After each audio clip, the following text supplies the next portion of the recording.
আসসালামু আলাইকুম। প্রিয় শিক্ষার্থীরা, তোমরা অনেকে জিজ্ঞেস করছো যে আমাদের এইচএসসি তে কি সায়েন্স নিয়ে পড়া উচিত না বিভাগ পরিবর্তন হিসেবে তোমরা বলতেছো যে আমার এসএসসি তে রেজাল্টটা খারাপ হয়েছে। তো সেই বিষয়টি নিয়ে আমরা আজকে আলোচনা করব এবং আশা করি ভিডিওর শেষে তুমি সঠিক সিদ্ধান্ত দিতে পারবা যে আসলে তোমার কি করা উচিত, যে বিভাগ পরিবর্তন করা উচিত না তুমি যে বিভাগে আছো অর্থাৎ সায়েন্স থেকে পরীক্ষা দিয়ে সায়েন্সে থাকা উচিত, অর্থাৎ ইন্টারমিডিয়েট সায়েন্স নিয়ে পড়া উচিত। দেখো, প্রথমে বুঝতে হবে যে তোমার এসএসসি রেজাল্টটা কি কারণে খারাপ হয়েছে। আহ, কোনো ন্যাচারাল কোনো কারণে, নাকি তোমার নিজের অবহেলার কারণে, না অন্য কোনো কারণে, সে বিষয়টা তোমাকে আগে বুঝতে হবে। নাকি তুমি সায়েন্সের সাবজেক্টগুলো ভালো করে পারো না বা বোঝো না, কি কারণে? নাকি তুমি যেখানে পড়াশোনা করছো সেখানে সায়েন্সের সাবজেক্টগুলো পড়ার জন্য কোনো অপরচুনিটি পাওনি বা ভালো টিচার পাওনি? তোমাকে আগে এটা আইডেন্টিফাই করতে হবে যে কি কারণে তোমার রেজাল্টটা খারাপ হলো। এবার আমি বলি স্টেপ বাই স্টেপ যে তোমার কি করা উচিত। যদি এরকম হয় যে তোমার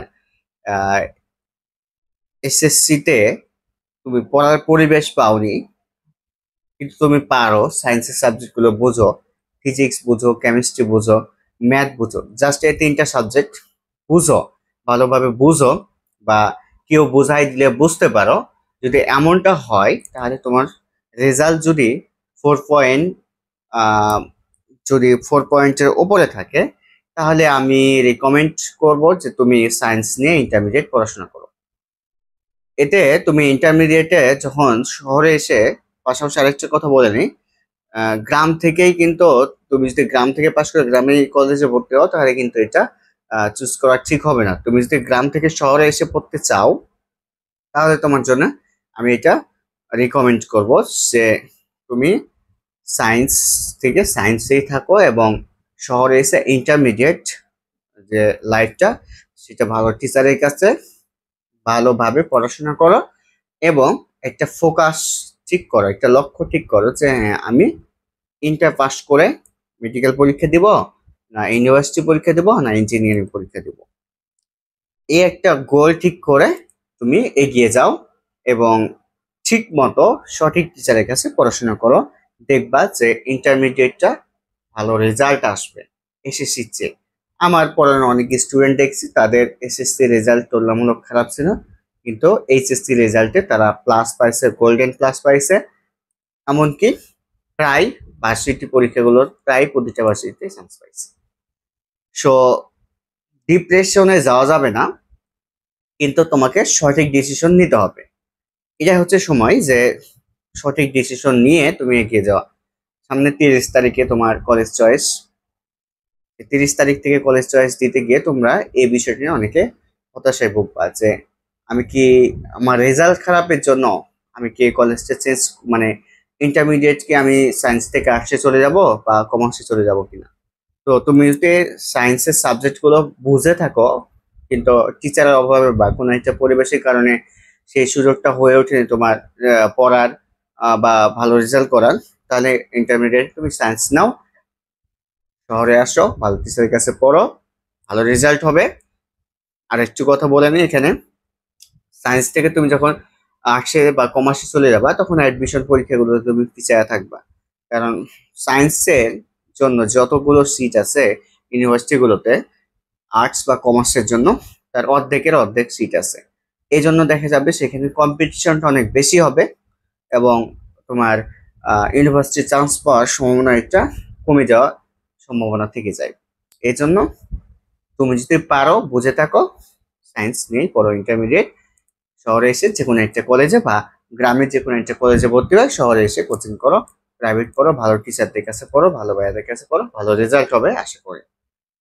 আর যাদের, যারা আসলে পড়াশোনা অমনোযোগী বা সায়েন্সের সাবজেক্টগুলো খারাপ হয়েছে কিন্তু বাকি সাবজেক্টগুলো ভালো হয়েছে, সায়েন্সের সাবজেক্টগুলো ভালোভাবে বোঝো না, রেজাল্ট খারাপ হয়েছে, বা অনার্সে উঠে প্রাইভেট ইউনিভার্সিটি পড়বা বা অন্য কোনো ক্যারিয়ারে যাওয়ার ইচ্ছা আছে, তাদের রিকমেন্ড করবো যে তোমরা যদি সায়েন্স থেকে মোটামুটি 4 বা 4.5 রেজাল্ট করে থাকো, তাহলে তুমি সায়েন্স চেঞ্জ করে আর্টস বা কমার্সে চলে যাও, দিয়ে সেখানে তুমি তোমার মতো করে তুমি যেটা হতে চাও, যে অনুযায়ী যেতে চাও, সেই গোলটা ফিক্সড করে তুমি এগিয়ে যাও।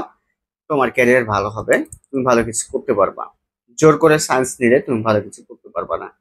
এই জন্য তোমার রেজাল্টটা যদি আহ, মানে তোমার নিজের কারণে বা তোমার সায়েন্সের সাবজেক্টগুলোর প্রতি অনাগ্রহ থাকার কারণে খারাপ হয়ে থাকে, তাহলে তুমি সায়েন্স নিও না, বিভাগ পরিবর্তন করে ফেলো।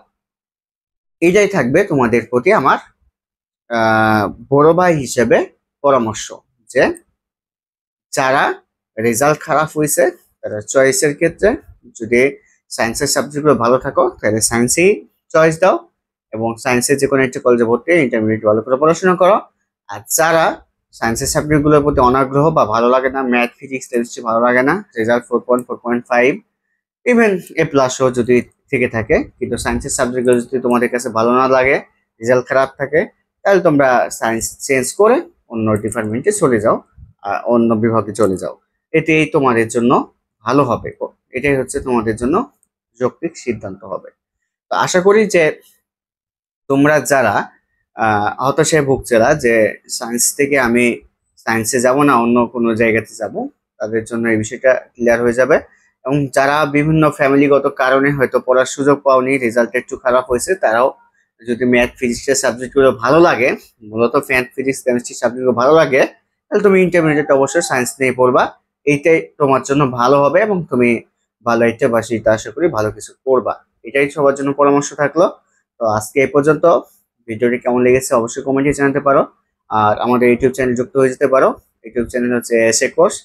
সেখানে তোমরা সায়েন্সে কিছু ক্লাস ফ্রিতে পাবা, সেগুলো দেখতে পারো। এবং যারা আমার কাছে এইচএসসি পদার্থ এবং উচ্চতর গণিত পড়তে আগ্রহী, তারা পড়তে পারো। এবং আমি অফলাইনে ময়মনসিংহ গুলকিবাড়ি রোডে, অর্থাৎ ময়মনসিংহ এর সবচেয়ে কোচিং এর জন্য যেটা প্রাণকেন্দ্র বলা হয় সেখানেই পড়াই।